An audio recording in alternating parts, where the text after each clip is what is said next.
quý khách, máy bay của chúng ta sắp sửa hạ cánh. Quý khách vui lòng kiểm tra lại dây an toàn được cài chặt, giữ các ghế thẳng đứng, cài bàn ăn phía trước và mở tấm che cửa sổ. Xin cảm ơn. Ladies and gentlemen, we will be landing shortly. Please ensure that your seatbelt is fastened, your seat back is upright, your travel seat queue and the window seat is open. Thank you.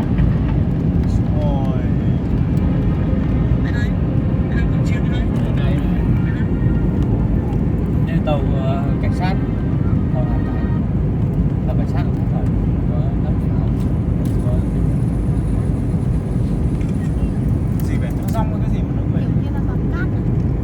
Cát. Cabin crew seated for landing. Tảo biển. Đây là tàu chiến đấy.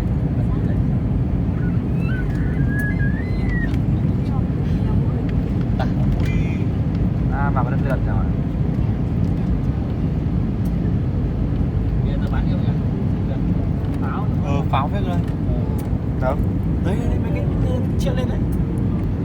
Tỉnh